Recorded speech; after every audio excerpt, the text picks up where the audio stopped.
আলহামদুলিল্লাহ আলহামদুলিল্লাহি ওয়াহদাহ ওয়াসসালাতু ওয়াসসালামু আলা মান লা নাবিয়্যা বা'দাহ আম্মা বা'দ।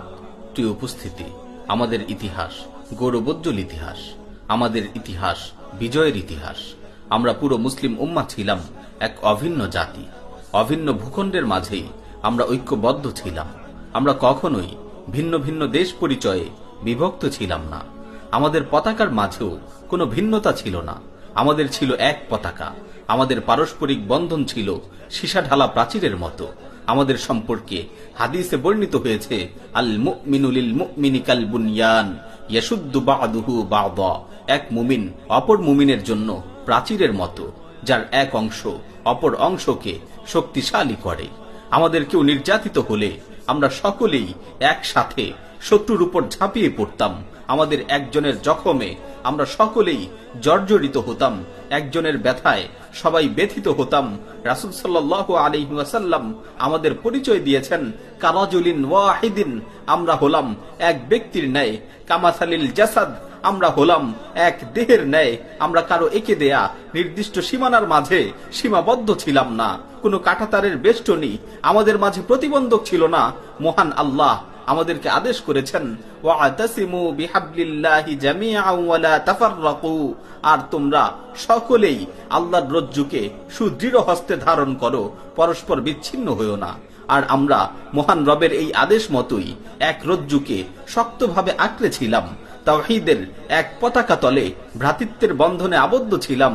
রাসূল সাল্লাল্লাহু আলাইহি ওয়াসাল্লামের আদর্শ ও সুন্নাহ ছিল আমাদের সভ্যতার সংস্কৃতি, আমাদের ফ্যাশনার স্টাইল।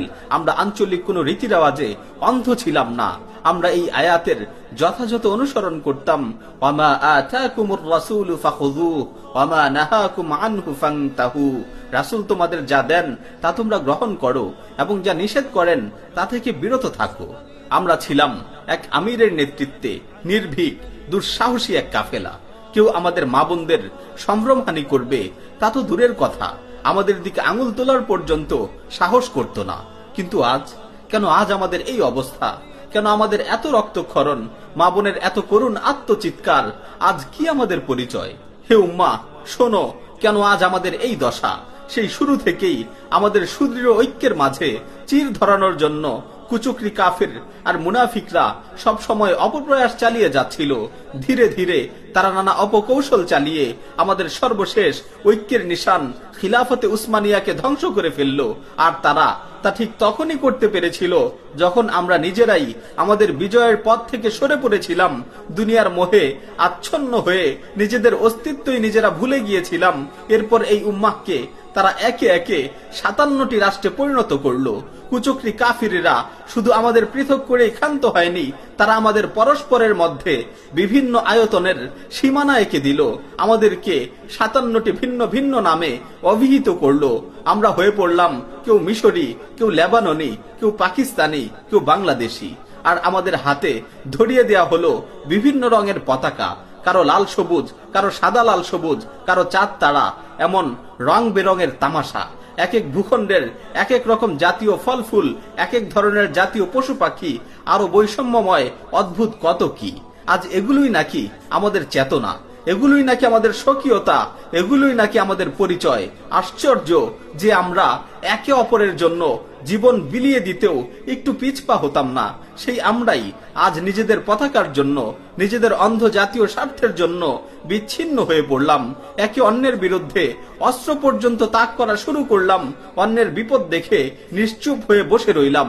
শুধু নিজেদের দেশ পরিচয়কে বিশ্বের মাঝে ফুটিয়ে তোলার জন্য কত বেহুদা কাজে মত্ত হয়ে উঠলাম। মালাউন কাফিররা আমাদের মাঝে নানান দিবসের প্রচলন ঘটিয়ে দিয়েছে। আমাদেরকে নির্বোধের মতো শেখানো হয়েছে, এটা তোমাদের বিজয় দিবস, এটা তোমাদের স্বাধীনতা দিবস, এটা তোমাদের ভাষা দিবস।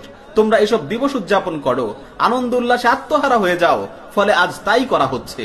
কতগুলো ইট সিমেন্টের মূর্তির সামনে গিয়ে ফুল দেয়া হচ্ছে, পূজা করা হচ্ছে, এভাবেই একদিকে যেমন আমাদেরকে জাহেল বানিয়ে শিরকে লিপ্ত করানো হচ্ছে, অপরদিকে আমাদের মাঝে বিভিন্ন ধরনের পার্থক্য আর বিভেদ তৈরি করে একে অপরের বিদ্বেষী বানানো হচ্ছে। শুধু তাই নয়, হামেশা যেন আমরা নিজ নিজ দেশীয় চেতনায় ডুবে থাকি, এজন্য ওরা আমাদের মাঝে বিভিন্ন অর্থহীন খেলতামাশা চালু করিয়ে দিয়েছে।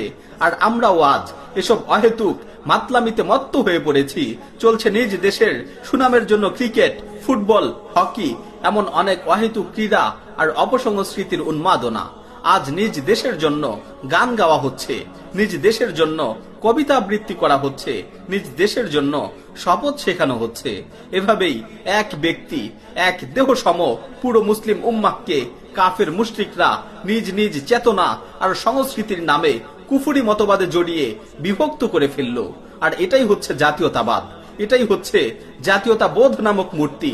আজ এই জাতীয়তাবাদের চেতনার কাছে দিন আকীদা সবই নগণ্য বিষয়ে পরিণত হয়েছে। আরো আশ্চর্যজনক ব্যাপার হলো যে জাতীয়তাবাদের দিকে আহ্বানকারী সম্পর্কে রাসূল সাল্লাল্লাহু আলাইহি ওয়াসাল্লাম হাদিসে স্পষ্ট ভাবে ইরশাদ করেছেন, লাইসা মিন্না মান দাআ ইলা আসাবিয়্যাতিন ওয়া লাইসা মিন্না মান কাতালা আলা আসাবিয়্যাতিন ওয়া লাইসা মিন্না মান মাতা আলা আসাবিয়্যাহ।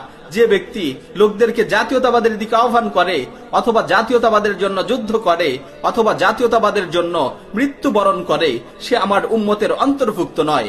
বর্তমানে সেই রাসূলের হাদিসের নামে একটি জাল ও মিথ্যা কথাকে খুব জোরে সোরে প্রচার করা হচ্ছে। বলা হচ্ছে হুব্বুল ওয়াতানি শুআবাতুম মিনাল ঈমান, দেশপ্রেম ঈমানের অঙ্গ। এই কথা একটি প্রসিদ্ধ ভিত্তিহীন কথা, একেবারেই জাল হাদিস, যা রাসূল সাল্লাল্লাহু আলাইহি ওয়াসাল্লাম থেকে বর্ণিত হয়নি। অজ্ঞ জাতীয়তাবাদ পূজারীরাই এই ভিত্তিহীন কথার প্রচার করে চলছে। সুতরাং এই আলোচনার পরও যদি জাতীয়তাবাদ বুঝতে কারো সংশয় থেকে থাকে, তবে সে যেন এই হাদিস দুটি কয়েকবার পড়ে নেয় কিংবা ভালো করে শুনে নেয়। সহিহ মুসলিমে বর্ণিত হয়েছে, রাসূল সাল্লাল্লাহু আলাইহি ওয়াসাল্লাম বলেছেন, মান কুতিলা তাহতা রায়াতিন ইম্মিয়াতিন ইয়াদউ আসাবিয়্যাতান আও ইয়ানসুরু আসাবিয়্যাহ ফাকিতলাতুন জাহিলিয়াহ। যে ব্যক্তি জাতীয়তাবাদের দিকে আহ্বান করতে গিয়ে অথবা জাতীয়তাবাদের জন্য সাহায্য করতে গিয়ে অজ্ঞতার পতাকা তলে নিহত হয়, তবে সে জাহিলিয়াতের মৃত্যুবরণ করল। সুনানে আবু দাউদে বর্ণিত হয়েছে, লাইসা মিন্না মান দাআ ইলা আসাবিয়্যাতিন ওয়া লাইসা মিন্না মান কাতালা আলা আসাবিয়্যাতিন ওয়া লাইসা মিন্না মান মাতা আলা আসাবিয়্যাহ। যে ব্যক্তি লোকদেরকে জাতীয়তাবাদের দিকে আহ্বান করে, সে আমার উম্মতের অন্তর্ভুক্ত নয়। যে ব্যক্তি জাতীয়তাবাদের জন্য যুদ্ধ করে, সে আমার উম্মতের অন্তর্ভুক্ত নয়। যে ব্যক্তি জাতীয়তাবাদের জন্য মৃত্যুবরণ করে, সে আমার উম্মতের অন্তর্ভুক্ত নয়।